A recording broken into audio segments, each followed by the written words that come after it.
Chers amis, bonjour. Content qu'on se retrouve encore en 2025 pour ce nouveau numéro des idées de cette nouvelle année 2025 qui commence. Et pour ce nouveau numéro, j'ai choisi d'échanger à nouveau avec Siméon, qui est l'écrivain qui a déjà écrit deux bouquins et avec lequel on a déjà eu à échanger deux fois. Enfin, à chaque fois, c'était à l'apparition de son bouquin, mais cette fois-ci, c'est pas à l'apparition de son bouquin. On va échanger sur un sujet qu'il traite aussi quelque part dans ses deux précédents bouquins. On va essayer de parler aujourd'hui, à bâton rompu bien évidemment, sur les stéréotypes nés de la colonisation, malheureusement qu'on continue de traîner encore aujourd'hui. Et on va essayer d'évoquer ensemble quelques stéréotypes et essayer de les décortiquer et les déconstruire. Et ensemble, voilà, c'est ce qu'on va essayer de faire avec Siméon. Bonjour Siméon. Bonjour Serge, Comment vas-tu?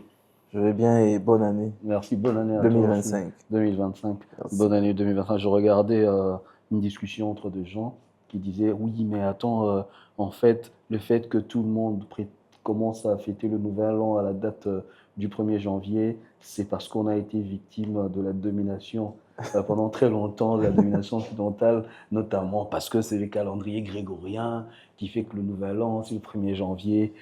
Bon, c'est des discussions de tous les jours.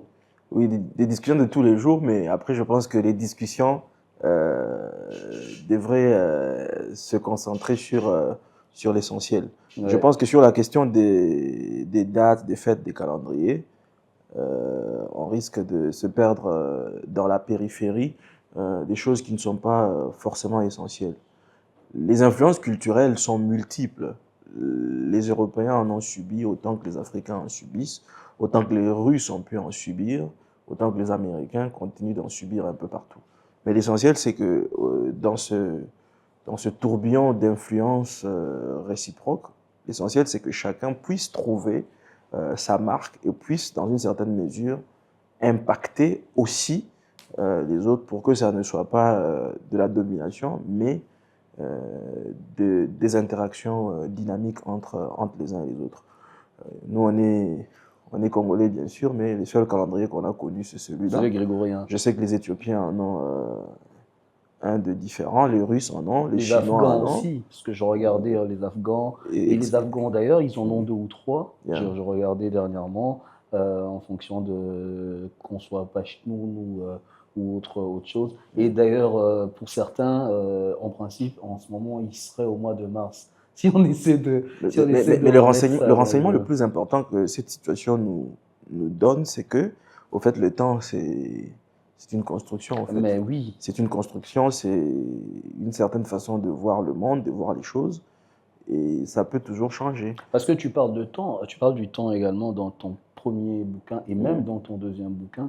Et ce que tu dis, c'est important parce qu'effectivement, c'est les gens, c'est les humains qui ont décidé de réguler notre vie en Voilà. fixant la ligne du temps. Mhm. Mais bien évidemment, ceux qui ont fixé la ligne du temps, qui a pris une influence sur le monde entier aujourd'hui, c'est voilà, c'est parce que bon, il y a Yeah. eu une influence culturelle. Voilà, sur le monde entier. Tout Aujourd'hui, à fait. Tout à fait. 98% du monde est aligné sur le calendrier grégorien, quoi. Tout à fait. Alors, en parlant de culture, moi je voulais t'avoir aujourd'hui pour qu'on discute de quelque chose qui me tient vraiment à cœur. Yeah. Euh, on est d'accord sur le fait que la colonisation, ça a été une machine de domination à la fois économique, intellectuelle, physique, culturelle, mais surtout la domination, après ça c'est vraiment ma compréhension des choses, je me dis, la domination qui serait vraiment pérenne, Mhm. c'est la domination culturelle.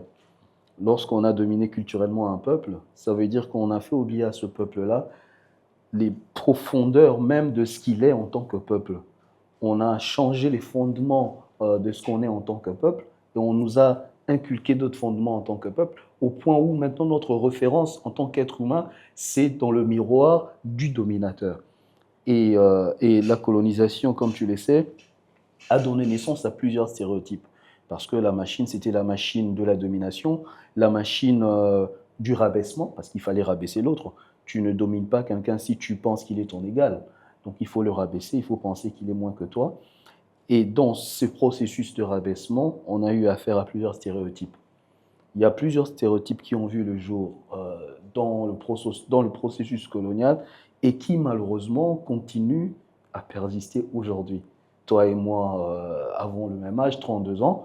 On n'a pas connu la colonisation, en tout cas, mais il y a des gens de notre âge et encore moins âgés que nous qui sont aujourd'hui porteurs de ces stéréotypes-là, qui continuent de traîner ces stéréotypes-là. Et donc, moi, j'ai fait une liste comme ça de ces stéréotypes et je me suis dit, bon voilà, toi, en tant qu'écrivain aussi, parce que tu es de ceux qui vont parler au peuple, et surtout parce que je cherchais des gens avec qui interagir, j'ai vu tes 2 bouquins, je me suis dit, voilà, donc tu vas dans cette lignée-là de réveiller des gens. Je me suis dit que ça serait parfait d'avoir cet échange sur le sujet des stéréotypes avec toi.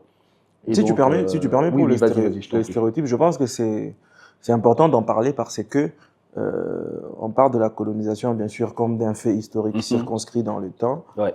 mais aussi nous en parlons comme un phénomène qui a connu des évolutions et des mutations, des transformations en fonction des contextes et des situations. C'est très important d'en parler comme cela parce que cette colonisation, elle n'a jamais pris fin. Elle continue sous des dehors différents ou plus ou moins, mais son fond principal reste le même. Et comme tu l'as dit, notamment sur l'aspect culturel, c'est un effort de déshumanisation et d'imposition d'une vision du monde, d'une culture dominante, tellement profond que les colonisés sont eux-mêmes devenus les meilleurs avocats de cette colonisation. Il y a une forme de survivance, de rémanence du message colonial.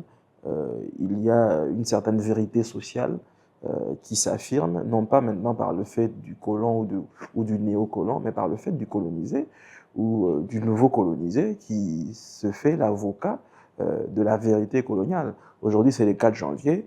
Et moi, je connais beaucoup de gens qui disent qu'en ce jour où on célèbre les martyrs de l'indépendance, moi, je connais beaucoup de gens qui disent l'indépendance, c'était trop tôt. C'est aussi une vision stéréotypée des choses. Exactement, C'est oui, aussi bien sûr. une vision du monde assez bizarre comme ça, biaisée, selon laquelle il faudrait attendre l'opportunité pour arracher sa liberté. Liberté qu'on reconnaît comme Non, moi, je congénitale pour pense que toi, certains. toi, tu dis d'ailleurs arracher sa liberté. Non, ceux qui disent que l'indépendance, c'était trop tôt, je pense qu'ils ne se situent même pas Dans dans l'arrachement, mais l'arrachement. Ils se dans le situent don, dans exactement. le cadeau. C'est-à-dire que le maître va nous donner l'indépendance, tu vois. Et on Et dit c'est dans qu'il y avait ça qu'ils se le situent. fameux plan Van Bilsen Ouais, avec lequel on devrait attendre les années 80 voilà, pour être et que indépendant. c'était opportun, mais bon. Et tu as des gens qui croient mordicus à cette affaire. Et parfois, c'est des gens qui n'ont même pas 30 ans. Et tu te rends compte de l'impact que ces choses peuvent avoir sur des cerveaux humains, quoi. Tout à fait, parce que je pense que il faut dire que la colonisation a réussi à créer de la division au sein même des colonisés. Donc, il y a eu ce phénomène d'évolution par lequel il y avait une classe des colonisés qui étaient des colonisés supérieurs et une classe des Exactement. colonisés, la majorité colonisée inférieure. Et donc, les colonisés supérieurs qui ont Les été évolués les évolués on les appelait les indigènes. les Tu indigènes te rends compte? évolués qui ont eu le mérite de donner leur nom à une place non loin d'ici en ville. Je ne sais Ouais. pas pourquoi cette place n'a jamais été débaptisée. Au pays de Lumumba, 60 ans après, vous avez Ah, toujours bah, une je pense place qu'on dite, devrait débaptiser dite cette des place évolués. des évolués. En parlant Mais de ça, moi j'ai eu dernièrement, j'ai commenté une intervention. Il y a des mouvements, disons, de la diaspora qui font également dans la décolonisation. Et il y a eu un débat sur les statuts. Est-ce qu'il fallait enlever les statuts ou pas? Tu vois, il y a eu comme ça il faut ces les mouvements. enlever. Non, moi je pense, pour ma part, moi je pense que les statuts, dans les pays qui ont été colonisés, on n'a aucune raison d'avoir une statue de Léopold II au Congo. On n'a aucune raison d'avoir une statue, je ne sais pas moi, de Charles de Gaulle au Sénégal. Moi, je pense qu'on n'a pas de raison d'avoir ça. Maintenant, que ce soit en Belgique, qu'ils aient une statue de Léopold II, moi je pense que c'est leur histoire. C'est-à-dire que la colonisation, le mouvement de domination, le mouvement de traiter les autres êtres humains, non pas comme des êtres humains, mais comme des chiens, des animaux, c'est leur histoire. Ils doivent être responsables de leur histoire. C'est leur histoire. Et s'ils veulent garder les statuts des Léopold II par rapport à ça, ils n'ont qu'à garder. Mais par contre, ici, dans nos pays, on n'a aucune raison d'avoir une statue de Léopold II. On n'a aucune raison d'avoir une avenue qui s'appellerait Léopold II ou je ne sais quoi. On n'a pas de raison d'avoir une place qui s'appellerait Place des Évolués quand on sait le poids de l'histoire derrière ces qualificatifs-là d'évoluer, tu vois. Tout à fait. Mais la question maintenant, c'est de savoir si, aussi d'accord que je peux être sur le fait qu'on doive débaptiser cette place, il faut se demander s'il n'y a pas des Congolais qui prennent un plaisir, qui consacrent leur prestige dans le fait d'être évolués. Mais il y en a. C'est une autre question. Et donc, si le Congolais moyen veut devenir évolué, et si le Congolais qui est, entre guillemets, de cette classe des évolués, pense que ça lui donne un prestige particulier par rapport à la population, vous aurez du mal à le faire passer pour la personne qui doit mettre fin à cela. D'autant plus que les schémas coloniaux par rapport à la territorialité par rapport à l'urbanité sont maintenus jusqu'à aujourd'hui. Ouais. Ces réflexes survivent. C'est pourquoi je dis il y a survivance, il y a rémanence, il y a une certaine vérité coloniale qui devient vérité sociale, qui exactement. se diffuse par le fait de la classe des évolués qui se fait avocat ou avocate de cet ordre-là. Mais pour revenir à la question de la colonisation. Tout à fait, mais pour revenir à la question des statuts, moi je dis aux gens que, d'abord même pour parler de Léopold II, ce monsieur a été conspué sur les rues de Bruxelles lors de ses funérailles. Ouais. Son cadavre a été hué. Ouais. Et donc, si les Belges étaient à ce point dégoûtés par les horreurs et les atrocités que Léopold II perpétrait ici dans son entreprise coloniale, ce n'est pas à des pays anciennement colonisés par la Belgique ou par je ne sais quel autre pays qu'on va demander de conserver des noms des rues et des statues. Parce que les noms des rues, les noms et les statues participent de la géographie, de l'éloge à un personnage. Ça n'a rien à voir avec l'histoire. Allez demander aux Français, allez demander aux Juifs, allez demander en Pologne, en Hongrie, en Autriche et partout, qu'on fasse, même aux États-Unis, des statues à la gloire de Hitler. Bah, vous aurez une levée de bouclier. Ils le feront. Et donc les Africains sont légitimes dans leur volonté de débaptiser, de démanteler, de déboulonner et de construire un espace urbain, un espace humain qui correspond à leur volonté de libération, d'indépendance et d'appropriation sur l'histoire qui est la leur. Je suis entièrement d'accord avec toi et c'est très bien dit ce que tu viens de dire. Et juste avant qu'on ne passe à l'évocation de stéréotypes et aux commentaires, juste pour revenir à ce que tu as dit par rapport aux anciens colonisés qui seraient les meilleurs ambassadeurs même de l'idéologie coloniale. Je te donne un exemple. Certains de nos parents ou de nos grands-parents, ils sont très fiers de te dire, par exemple, que moi, j'ai étudié au collège Albert Ier. C'est-à-dire que Albert Ier, après la colonisation, est devenu le collège Boboto. Mais eux, ils sentent une certaine fierté à dire qu'ils ont étudié au collège Albert Ier. Ils ne s'arrêtent pas là. Ils vous disent que j'ai étudié au collège Albert Ier et j'ai été enseigné par des Blancs. Et c'est lui qui te dit, c'est là que, en fait, le processus de colonisation et l'embrigadement dans lequel se trouve le colonisé n'est pas forcément tributaire, en fait, de son niveau d'études. Parce que quand tu les entends parler, c'est des gens qui ont des doctorats, c'est des PhD. Mais il te dit avec beaucoup de fierté que j'ai étudié au collège Albert Ier et que j'ai été enseigné par des Blancs. Et qu'aujourd'hui, l'éducation, ce n'est vraiment pas ça. Tu comprends? Donc, ça veut dire quoi, au fond? Ça veut dire que moi, j'ai bénéficié de la meilleure éducation, qui serait l'éducation transmise par des Blancs. Tu vois un peu le truc. Très bon point que tu soulèves. Et moi, je dirais, quand tu dis que c'est des diplômés surdiplômés, mais qui n'ont pas la conscience de ces enjeux, moi, je suis d'accord. Moi, je suis d'avis que l'enjeu de la décolonisation n'est pas un enjeu de diplôme, pas un enjeu de qualification académique. D'ailleurs, les personnes les plus formatées, les Ouais. plus soumises, les plus acquises à l'idéologie coloniale, et Sont les plus coloniale, diplômés. sont les personnes les plus diplômées. Exactement, Pour exactement. la simple et bonne raison qu'ils sont diplômés à l'école coloniale. Oui. Nous sommes tous diplômés à l'école coloniale d'une certaine façon. D'une certaine Mais façon, après, oui. il y a un enjeu de conscience qui vient se greffer à nos parcours. Et selon que nous sommes sensibles ou pas à cette rupture, à cette séparation, nous décidons d'adopter une certaine orientation. Et donc, l'enjeu de la décolonisation, c'est plutôt un enjeu de conscience. Et l'enjeu de conscience, il n'a rien à voir du tout avec le nombre de diplômes qu'on accumule.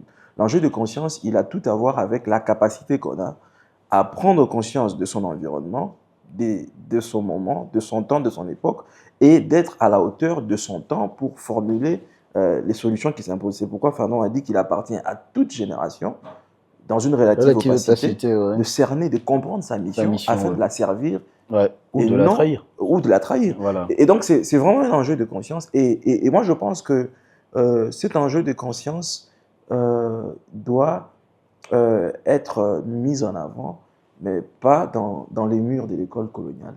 L'école coloniale est là, bien sûr, on ne va pas du jour au On va lendemain pas tout casser. tout remettre en question, d'autant plus que cette école coloniale n'a pas tout faux non plus. Mais il est important de développer des cadres alternatifs, des cadres d'apprentissage, cadres de partage, cadres de création, cadres de réflexion, cadres de débat, pour que nous puissions réussir à faire des synthèses essentielles D'accord. entre les deux mondes. Super. Alors, c'est une très belle transition que tu viens de faire. On va passer à l'évocation de stéréotypes. Je prends le premier stéréotype, et ce stéréotype-là, moi, il m'énerve vraiment. Au regard de l'histoire, il m'énerve, mais vraiment beaucoup, et tu comprendras pourquoi. C'est le stéréotype sur la violence, sur l'agressivité. On va te dire que les Africains sont intrinsèquement violents. Ah, les Africains, c'est un peuple violent.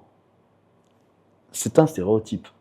Alors, moi, pour ma part, bien évidemment, je donne mon commentaire et puis tu feras ton commentaire également.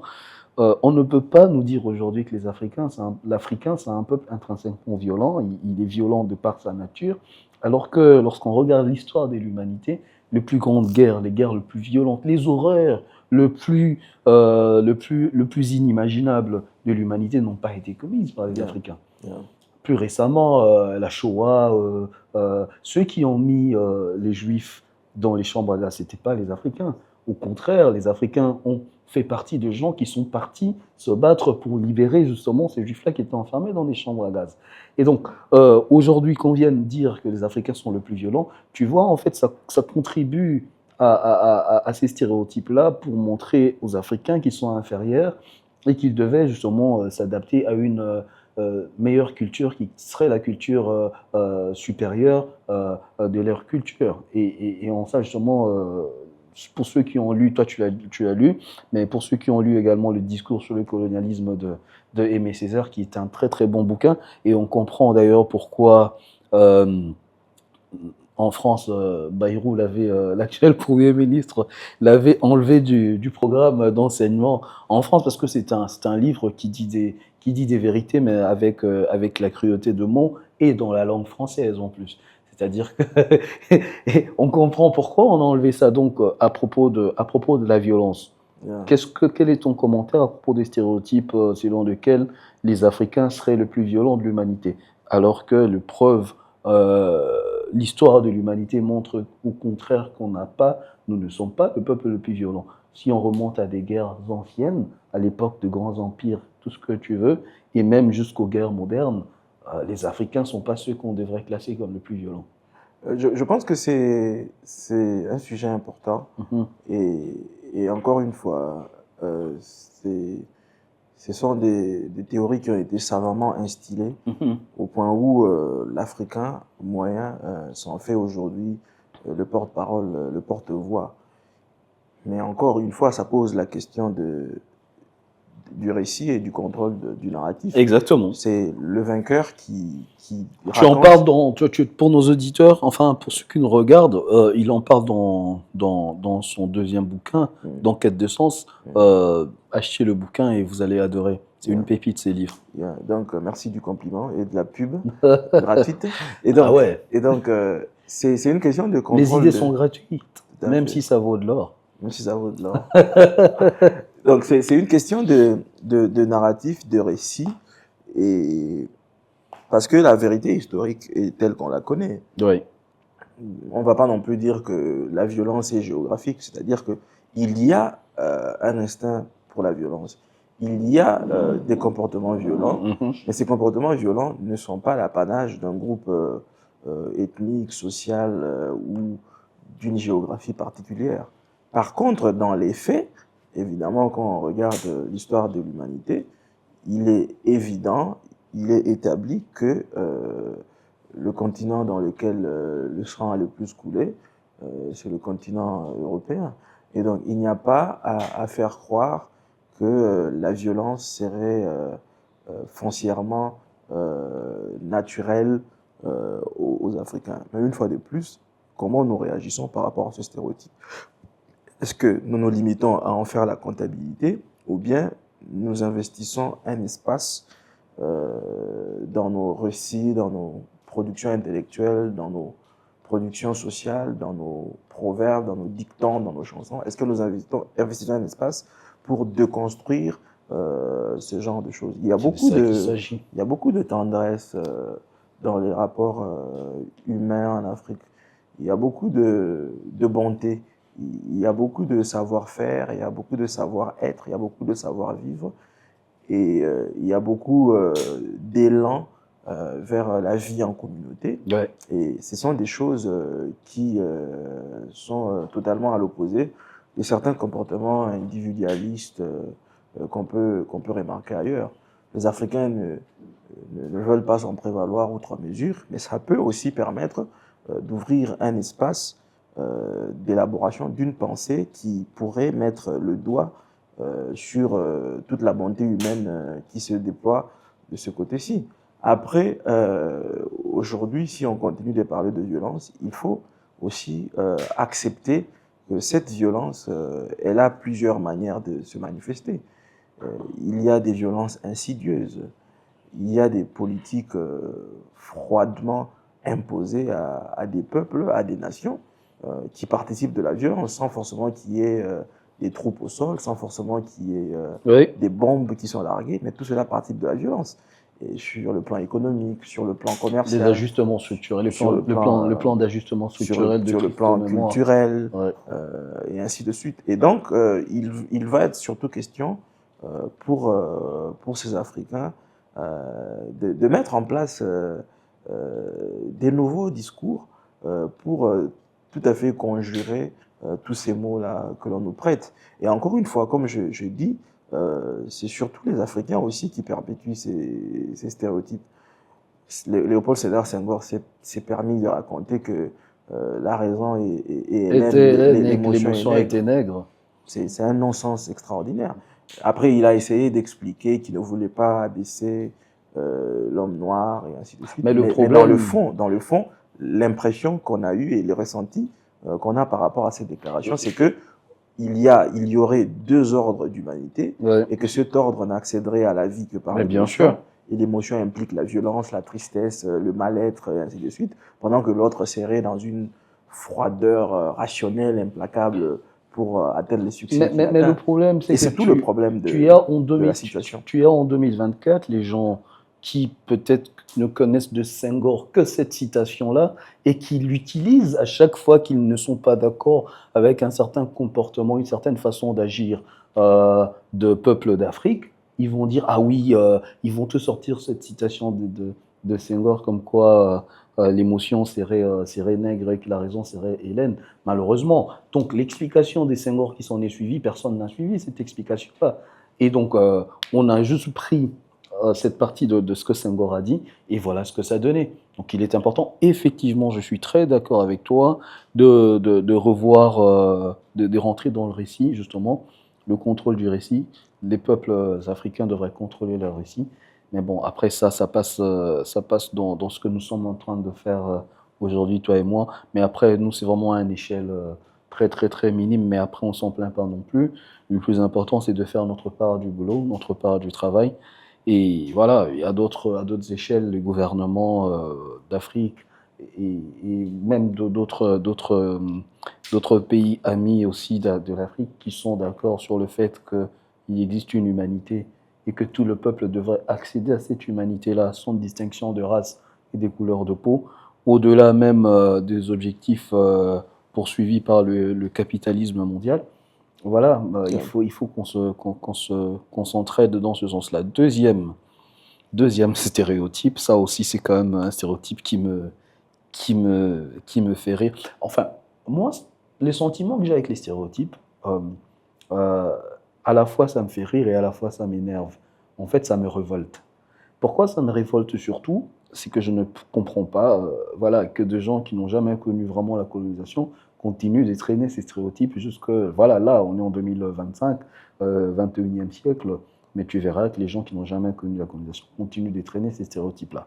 Et donc voilà, c'est ce sentiment à la fois d'énervement et d'agacement que j'ai quand j'entends ces stéréotypes-là. Mais bon, parfois ça me fait rire parce que je me rends compte qu'il y a encore du chemin à faire et que il faudrait ouvrir très grande la porte de la connaissance parce qu'elle est ouverte, mais tu vois, très petite, quoi. Yeah.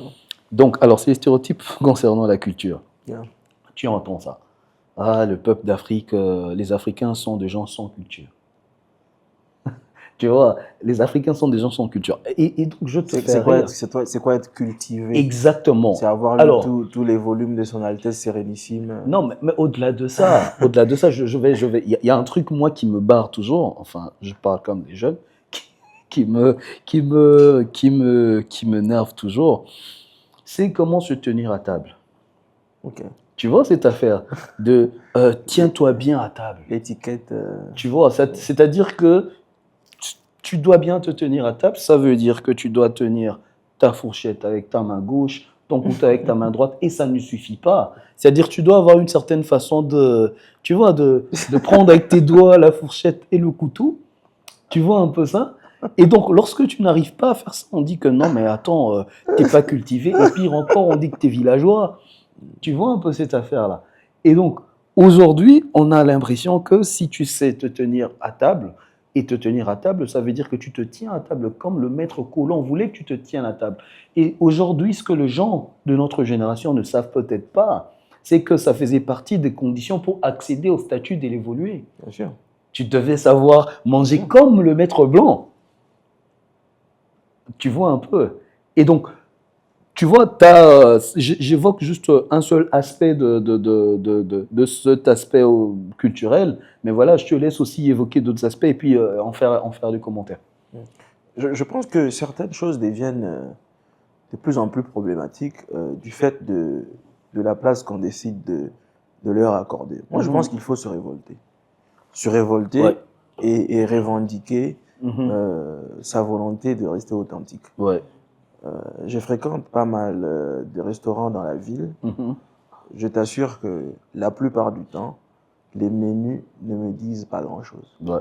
La façon de nommer les plats, ça ne ressemble pas à la nourriture que moi, j'ai mangée dans ce pays et même ailleurs depuis mon enfance. C'est des trucs qui ne nous ressemblent pas. Alors moi, je pense qu'il faut il faut se révolter et valoriser le local. Quand c'est chinois, ça mange avec des tiges. Exactement. Et en tout cas, moi, je ne me gênerai pas, même face à la caméra, de manger mon foufou avec les mains. Et s'il faut me mettre sur un escabeau et mettre mon plat sur mes genoux, ça ne me dérangerait pas. Et donc, c'est aussi, de notre part, le fait que nous ne sommes pas suffisamment révoltés. Quand je parle de révolte, ce n'est pas une révolte au sens où on voudrait à tout prix s'en prendre à quelque chose pour prouver je ne sais quoi. Non, une douce révolte, une révolte sobre qui en fait n'est que le recours à une certaine originalité. Des plats qui ne me parlent pas, je ne mange pas. Un style qui ne me plaît pas, je ne m'y prête pas. Et donc rester authentique et transmettre aussi cette authenticité. Et si on a des enfants, si on a une femme, si on a des plus jeunes avec nous qui sont sensibles à ce genre d'authenticité, bah, être capable de transmettre et voir dans quelle mesure on peut refusé, mais froidement, sans colère, de se soumettre à tout ce protocole. Parce que c'est une question de protocole. C'est une question de protocole. Pour moi, l'appétit n'est pas le même selon que je tiens les couverts ou que je mange avec mes mains. Exactement. Il y a une, Non, mais il y a moi, une connexion charnelle avec la exactement. nourriture Mais moi, j'ai toujours. quand cette nourriture n'est pas contaminée Ouais, par la manipulation des ustensiles. Et exactement. donc, voilà, Moi, j'ai toujours. authenticité. Non, mais j'ai toujours été choqué par cette affaire des ustensiles. Moi, ça m'a toujours choqué, mais vraiment choqué à un point Mais où, regarde, non, mais attends. plus jeune qu'on grandissait, c'est vrai que avec l'âge, le fait que celui-ci va à l'école, à l'université, il rentre en retard, il rentre avant ou après, ça a changé. Mais quand nous étions plus jeunes, nous mangions dans la même assiette Oui, moi je me rappelle. avec la fratrie. Moi je rappelle, Et- au-delà de la fratrie, moi je me rappelle mais avec. avec les... Non, mais regarde, au-delà de la fratrie, moi j'ai grandi à Guéména, à l'Équateur. Moi je me rappelle, quand on allait faire du foot avec, avec mes deux frères et avec les amis du quartier, on faisait du foot. Quand on revenait à la maison, c'était pas la fratrie, hein. On mangeait dans le même plateau avec les potes et tout ça. Et ma mère, elle servait tout ça dans le même plateau. Et on mangeait dans le même plateau. Il faut peut-être que ça Tu reprenne. vois? C'est Il faut important. peut-être que ça reprenne. C'est important. C'est très important. Mais on ne se rend pas compte. Parce que le fait de servir des enfants de 2, 3, 4 ans Ouais. dans deux assiettes différentes, au fait, ça construit leur mentalité.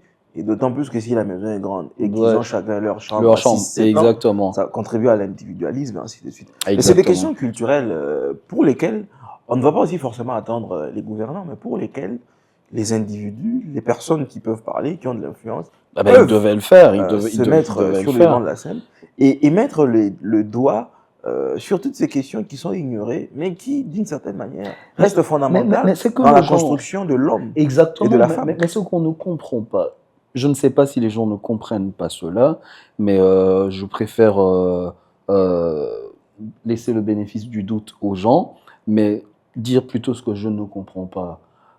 C'est-à-dire que tout le monde est là à crier le développement. On veut le développement, on veut être un pays développé. Mais comment tu veux être un pays développé lorsque tu n'étais pas encore retrouvé toi-même en tant qu'homme avec ce qui te fait homme en tant que Congolais? Tu vois, intrinsèquement en tant que Congolais, tu as perdu ce contact-là en tant que Congolais.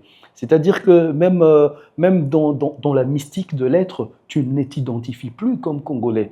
C'est-à-dire qu'aujourd'hui, tu seras très fier, par exemple, d'avoir un Picasso chez toi, d'avoir je sais plus, un autre nom.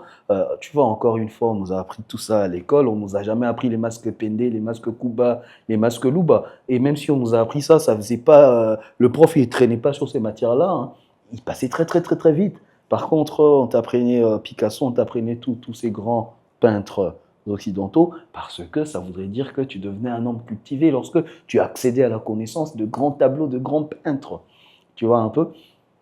Il faut, moi je suis d'accord avec toi dans le processus de la réconnexion de l'être avec, avec euh, son fond le plus lointain. Il faut que dans ce processus-là, on arrive quand même à contrôler ce récit-là. On arrive quand même à établir des ponts. Parce qu'on ne peut pas définitivement et éternellement être perdu et dire que c'est perdu. Parce que ça serait la victoire. Mais la plus grande victoire de la colonisation, ça serait celle-là. Parce qu'au fond, c'était ça aussi le but, l'objectif de la colonisation. Tu vois un peu.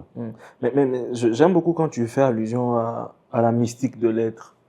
C'est une façon d'en parler qui peut hérisser les poils des frileux. Mais il y a une mystique de l'être à envisager, Ouais. à construire ou à aboutir. Ouais.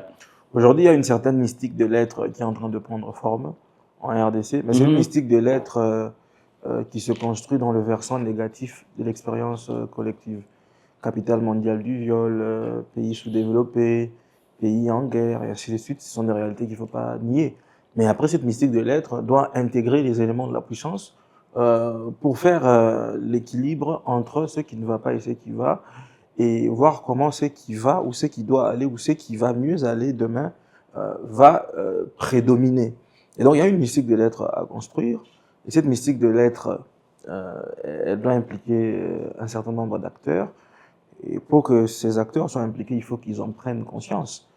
Et c'est pourquoi ça nous ramène à l'enjeu de conscience. La gouvernance est un enjeu de conscience. La gouvernance culturelle est un enjeu de conscience. La gouvernance économique est un enjeu de conscience. D'ailleurs, les choix et les orientations économiques ont un fond culturel indéniable. Les choix politiques, administratifs ont un choix culturel indéniable. Donc, avoir de la culture, c'est aussi vraiment se reconnecter à cette mystique de l'être, créer cette mystique de l'être. Moi, je suis parmi les personnes les plus critiques à l'endroit du président Mobutu. Par contre, j'ai un rapport critique qui ne m'interdit pas d'être raisonnable quand il le faut. Je suis raisonnable, j'essaie de l'être la plupart du temps. Mais s'agissant de Mobutu, je pense que le retour ou le recours à l'authenticité était une très belle chose. Par contre, il l'a désorienté en l'utilisant pour sa petite gloire et son prestige personnel. Mais je pense qu'en termes de pensée politique émise dans l'histoire de ce pays, il n'y a pas un moment plus fécond intellectuellement, idéologiquement que celui-là. Et donc, cette mystique de l'être, elle doit prendre en compte cette volonté de construire l'être congolais. C'est quoi le Congolais aujourd'hui? Il faut rentrer, comme moi je dis, dans quête de sens. Il faut aller dans l'atelier du sens. Il faut créer. Il faut faire cette programmation pour ceux qui sont du domaine en informatique. Il faut faire comme Dieu. Il faut écrire l'ADN du Congolais. C'est important. Il faut écrire l'ADN du Congolais. Il faut écrire le logiciel congolais et lui donner vie. Il faut créer l'avatar congolais. Ouais. Dieu a créé l'homme à son image. Oui. Quelque chose créé à votre image, c'est votre avatar. Tout à fait. Ta photo de profil, comment ça je te vous vois? Ta photo de profil, ta photo de profil sur Twitter, c'est ton avatar. Ah oui. C'est pas toi. On peut casser l'écran, c'est pas toi qui est cassé. C'est pas toi qui est cassé. C'est ton avatar, c'est toi. Ouais. Et c'est un principe fondamental. Dieu qui crée l'homme à son image, c'est son avatar. Et maintenant, pour créer le Congo à notre image, d'abord, c'est quoi cette image? Est-ce que c'est mon ethnie? Est-ce que c'est l'ethnie de celui qui sera président après moi? Est-ce que c'est le colon? Est-ce que c'est celui-ci, c'est celui-là? Et donc, il faut conceptualiser cette image. Non, mais en parlant dans Quête de sens, je parle des images dans le narratif. Nous sommes une société iconophile et iconophage. Et nous sommes iconophiles, iconophages. Nous carburons aux icônes, nous carburons aux images. Nous carburons à tout ce qui est représentation imagée. Et donc, ces représentations imagées ne sont pas seulement ces représentations que nous imprimons sur les tableaux. C'est aussi l'image que nous construisons dans notre monde imaginal.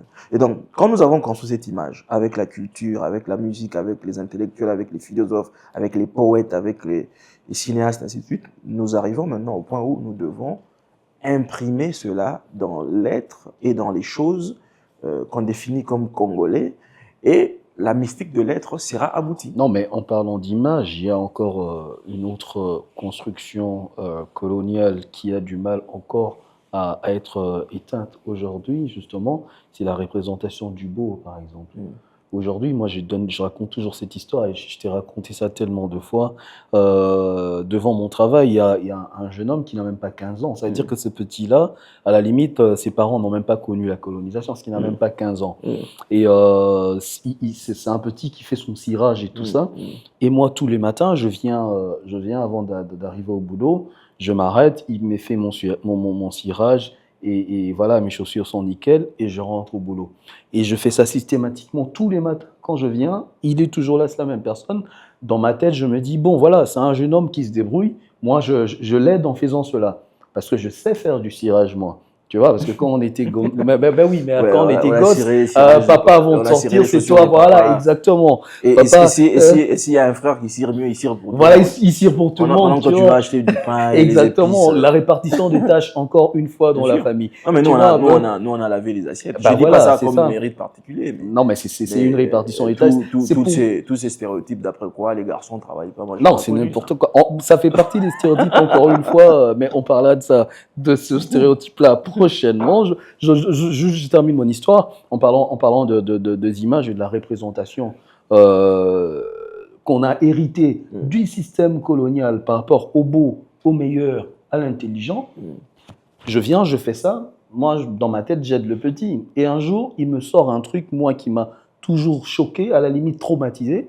tu vois un gaillard de 32 ans qui est traumatisé, ça veut dire qu'il y a un problème, quoi, tu vois. Par un jeune Ça, homme de ça 15 veut ans. dire, par un jeune homme de 15 ans, ça veut dire vraiment qu'il y a un problème. Il a dit Il quoi? me dit, vieux, je traduis ça, je parle en lingala comme il a dit, et puis je vais traduire en français. Il me dit, ah, vieux, yo penza, oza penda propre ka le roi mundele. C'est peut-être le teint. Tu as vu? Non, mais non. On parlera aussi du teint, tu verras. Et en fait, pour ceux qui ne comprennent pas le lingala, parce qu'on est suivi également par des frères d'Afrique, parce qu'on croit effectivement à l'unité africaine, c'est important, si on veut s'en sortir dans ce combat de l'autodétermination de l'Afrique. Le jeune homme me dit, le garçon qui n'a pas 15 ans, il me dit, vieux, le fait que tu viennes faire nettoyer tes chaussures tous les matins avant d'aller au boulot, t'es propre comme un blanc. Ça veut dire que dans la tête de ce petit qui n'a que 15 ans, qui n'a pas connu la colonisation, dont les parents n'ont pas connu peut-être la colonisation, la représentation de la propreté, c'est le blanc. Il a été où voir les La blancs? représentation du beau, c'est le blanc. Il a été où pour voir que les blancs faisaient ses chaussures Voilà, chaque jour? exactement. Il serait surpris. Je ne dis pas que c'est Voilà, uniforme, non, mais après... mais tu vois, ça rejoint un peu ce que Fanon disait. En fait, Fanon, il disait un truc, moi je pense que c'est Fanon qui avait raison, il a toujours eu raison. Quand il parle quand il parle de séquelles de la colonisation qui vont se transmettre comme ça, comme quelque chose de génétique. C'est-à-dire que tu portes les gènes de ton père et puis ainsi de suite. Fanon, il pense qu'il y a des séquelles de la colonisation qui se transmettent comme ça, comme si c'était quelque chose de génétique. Et moi, j'étais choqué par ça. Un gars de 32 ans, traumatisé par les paroles d'un petit de 15 ans, oui, ça arrive, quoi. Ça arrive. Et je suis traumatisé. Il aurait pu être mon fils. Bah oui, oui. Attends, mais il aurait pu être mon fils. 32 moins 15, je suis déjà productif. Hein. Donc, tu vois un peu tout ça. Et voilà, donc c'est pour te parler de l'image. Et Sankara, quelque part, un peu pour être plus proche de nous par rapport à Fanon et les autres, Sankara, il disait à nos sœurs, il disait, mais à chaque fois que vous prenez un faux cheveu, vous mettez sur votre tête, chaque fois que vous prenez un faux cil, vous mettez sur votre yeux, c'est parce que, en fait, au fond de vous, vous pensez que vous êtes très belle en mettant cela. Mais regarde les faux cheveux, regarde les faux cils, c'est quoi? C'est la femme occidentale, disons la femme blanche. C'est ça la représentation de ce cheveu-là et de ces fossiles-là. Et il parle du capitalisme aussi, quelque part. Vous enrichissez les industries capitalistes de l'Occident. Mais pour l'affaire des cheveux, moi, je vais aller plus loin. Attention, tu vas te ramasser une fatwa, je t'avertis. Tant mieux, tant mieux. Et pour l'affaire des cheveux, moi, je vais aller plus loin. Mais là, je vais parler des hommes. Même l'habitude de se faire raser, c'est pas anodin. Ouais. Parce que la chevelure, au fait, je crois que le corps de la personne colonisée, l'homme comme la femme, à bien des égards plus la femme que l'homme, mais de la personne colonisée en général, a été le champ de bataille de la domination. Vos cheveux sont crépus. Pourquoi crépus? On aurait pu employer un autre mot, mais vos cheveux sont crépus, il faut les raser. Mais moi, je salue la révolution capillaire que tu mènes. Bon, après, moi, je ne sais pas si ça aura le même aspect. J'ai même pas le courage de commencer. Mais je reconnais que même le fait de se faire raser chaque semaine, chaque 2 semaines, c'est aussi un héritage de ces méthodes-là. Mais bien sûr. Et maintenant, il faut définir le beau d'après nos perspectives. Et en parlant de cela comme ça, c'est dit avec beaucoup de facilité, mais nous sommes tout à fait conscients de la difficulté qu'il y a à renverser la tendance. Mais ça ne nous interdit pas d'émettre comme ça des idées et des avis pour que la conscience générale ait ce rappel, cette force de rappel, pour dire qu'il y a du travail, il y a du chemin, il faut déconstruire, être cultivé. C'est, par exemple, parler des 4 langues nationales.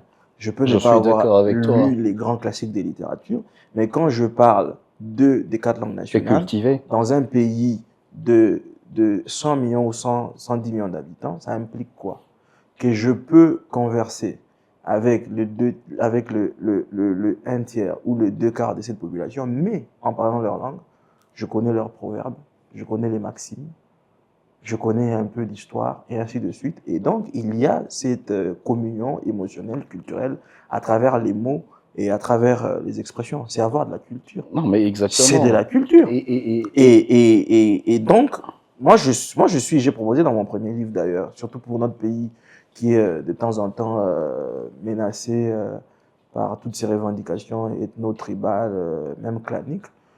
Moi, je disais, pour construire le vivre ensemble, la concorde nationale, il est temps de rendre obligatoire, en tout cas à l'école primaire et au secondaire, l'enseignement de 2 langues nationales. C'est-à-dire que dans l'espace ici, où on parle, je donne l'exemple de Kinshasa, où on parle le lingala, rendre obligatoire l'apprentissage du swahili et du chiluba. Non, mais tu dis que... Et donc, c'est-à-dire que dans chaque coin du pays, selon qu'on parle l'une des 4 langues nationales, le gens en aura un prix 2D supplémentaires et ça sera maintenant facile de construire le pont entre les peuples, ne serait-ce que par le facteur émotionnel qui se construit dans le fait que les gens parlent la même langue. Parce que ce n'est pas normal, si tu permets que je finisse, ce n'est pas normal que 60 ans après l'indépendance, bientôt 100 ans, parce que ça passe vite, qu'on fasse des campagnes politiques dans ce pays dans une langue autre que la langue des gens à qui on s'adresse. C'est pas normal. C'est un échec de la cohésion nationale, c'est un échec de l'école, c'est un échec du vivre ensemble. Non, mais et c'est des questions de culture auxquelles il faut s'atteler. C'est l'échec de l'école, mais moi je répète toujours, mais on a parlé du recours à l'authenticité, c'est-à-dire que quelque part c'était bien dans ce sens que moi, par exemple, j'ai grandi à Guéména, et à l'école, tu proposes 2 langues, ce qui est très bien, mais en fait, à l'école, moi... Plus celle qui est parlée, ça va faire 3. Oui, voilà. Moi, à l'école, j'avais un cours de lingala. Et pour ceux qui avaient étudié dans l'espace Kasaï, ils avaient un cours de chiluba. Pour ceux qui avaient étudié dans l'espace où la langue c'était le swahili, ils avaient un cours de swahili à l'école. Mais regarde, maintenant, ce qui se passe, c'est que il y a quelque chose d'aberrant, mais c'est quand même fou. Hein. C'est-à-dire que vous aviez un cours de lingala à l'école, mais vous étiez puni lorsque vous parlez le lingala en dehors des heures du cours de lingala. On faisait porter une histoire. Tu te rends compte? Donc tu portais un truc où tu avais parlé le lingala, mais c'est vraiment et l'imaginaire colonial également. Donc on t'identifiait facilement quand tu passais dans la cour et tu avais le symbole, tout le monde savait que tu portais ça parce que tu avais parlé le lingala. Ah, mais c'est l'équivalent du bonnet d'âne. Exactement. Alors, et le jour d'après, tu devais revenir avec un cahier où tu avais écrit « Je ne parlerai plus lingala en classe ». Je ne parlerai plus lingala en classe. Et tu te rends compte que tous les surdiplômés, quand étaient nos parents et nos grands-parents avant, pensaient que c'était l'accès à la culture et à l'excellence que de nous interdire de parler nos langues dans nos écoles. Tu vois à quel point c'est très grave. Et aujourd'hui, on s'étonne que voilà, on a des gens qui sont incapables de parler à la fois leur langue, leur dialecte et tout ça. Mais oui, mais parce que à la maison, les enfants de ceux qui étaient autrefois colonisés, c'était l'excellence de parler français. Ils ne devaient pas parler la langue de chez eux, le dialecte et tout ça. Et pourtant, donc, tu vois. Et pourtant, il y a des émotions qui ne se transmettent mieux que par la langue, que dans cette langue-là. Moi, parfois, mon grand-père... Il y a des choses avec ma mère, par exemple. J'ai dit, mais là, ça veut dire quoi? Elle me fait comprendre que je ne peux pas te le rendre exactement dans cette autre langue, sans dénaturer le contenu. Mais il y a de la mystique dans la langue aussi. Il y a une certaine mystique dans la langue. Et en fait, hein, c'est que nous devons comprendre, c'est que le colonisateur ou le colon n'a rien fait de manière anodine. C'est-à-dire dans la déconstruction et dans la destruction de l'être colonisé, il fallait justement passer par toutes ces choses-là aujourd'hui. Lorsqu'on t'interdit de transmettre ta langue, quelque part, on casse ton contact avec le monde mystique auquel tu appartiens de par ta langue, de par tes ancêtres et tout ça. Et donc, on n'avait pas conscience de ça. Mais bon, malheureusement, 60 ans après l'indépendance, comme tu l'as dit, 100 ans, ça va vite et ça arrivera vite. Il est temps vraiment qu'on se réveille dans ce sens-là. Parce que la langue, si tu permets, parce que la langue, en réalité, moi j'ai une conception comme ça. Tu as la langue de ton intellect, mais tu as aussi la langue de ton âme. La langue dans laquelle tu t'exclames quand tu es face à un danger, la langue dans laquelle tu rêves. C'est pas forcément la langue dans laquelle tu vas penser bien sûr. le communisme, ou tu vas penser le communisme de Marx ou les théories de Nietzsche. Donc à un moment donné, il y a une scission déjà dans l'être individuelle, dans cette mystique de l'être, déjà dans l'être individuel, il y a cette rupture qu'il faut réussir à guérir. Moi, je disais à des collègues il y a une semaine, moi, comme nous tous, nous avons 3 noms. Nous avons le prénom, le nom et le post-nom. Cette histoire. Dans mon être, Siméon et Nkola Matamba, c'est pas la même personne. Je les vis différemment. Je les vis différemment. Et c'est-à-dire que il y a, comme ce que Moudimba a écrit entre les eaux, il y a comme cet être qui est écartelé entre deux mondes et qui vit cet écartèlement non pas comme une richesse, mais comme une tension qui a toujours tendance à le déchirer. Mais comment, dans la mystique de l'être, réussir à réconcilier, à réduire, à faire de la rupture euh, un espace qui doit maintenant conduire à la guérison. Faire le pont entre la langue de l'intellect et la langue de l'âme. Entre la langue de l'esprit et la langue de l'âme. Et donc, la mystique de l'être la nous mystique conduit de l'être. à beaucoup de choses. Absolument, absolument. Alors, donc, je crois qu'on arrive au terme de notre Au terme échange. sans avoir terminé. Au terme sans avoir terminé, parce que c'est un sujet c'est paradoxal d'arriver au terme sans avoir terminé. Non, c'est un mais sujet, le temps, on est contraint par le temps. Voilà. Mais en parlant de non, justement, pour montrer que rien n'a été fait de manière anodine. Encore une fois, il faut qu'on le répète. Est-ce que toi, combien de blancs tu rencontres qui s'appellent Kankoumboui? Non, mais d'ailleurs, les blancs, tu vois un peu? les blancs chrétiens, descendants des Vikings et des gens chrétiens, ils ont gardé leur nom. Voilà. C'est-à-dire qu'aujourd'hui, moi, je m'appelle Serge. Quel est aujourd'hui le contact qu'a Serge avec ses ancêtres de Kanyana là-bas? Tu vois un peu le truc? C'est-à-dire que c'est pour ça que mon grand-père, aujourd'hui, il m'appelle pas Serge, mon grand-père m'appelle par mon nom, tu vois? Il m'appelle Madika, tu vois un peu? Parce qu'il y a un contact avec la mystique de l'être quelque part. Et donc, alors, le colon avait compris tout ça, et il arrive notamment à travers l'Église, la religion et tout ça, ça commence par le nom de baptême, tu vois, cette affaire. C'est-à-dire qu'on dit non, on ne te nie pas ton nom, mais quand on te baptise, on te donne un autre nom. Donc, tu as un nom de baptême, tu vois. Et petit à petit, on a eu des Siméon, on a eu des Serge, on a eu des Jacob, des Jean-Claude.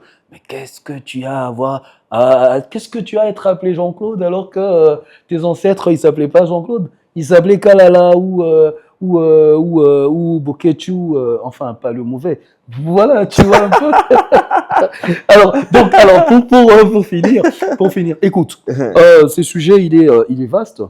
Je pense que pour la prochaine discussion, on va essayer d'associer aussi d'autres gens. On sera peut-être 4-5 personnes pour aussi entendre ce que les autres Congolais pensent de cette question de stéréotypes. Aujourd'hui, on n'en a évoqué que 3.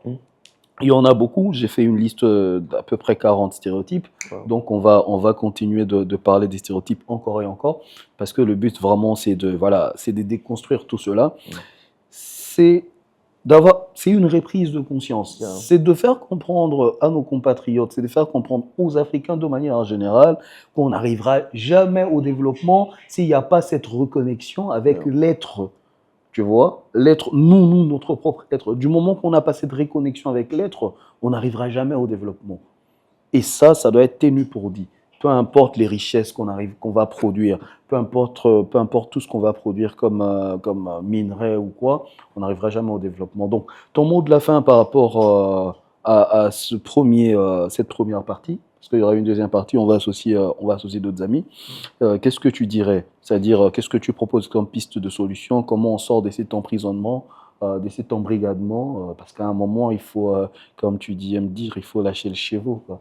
Il n'est pas facile de donner un mot de la fin par rapport à une thématique aussi profonde, aussi riche.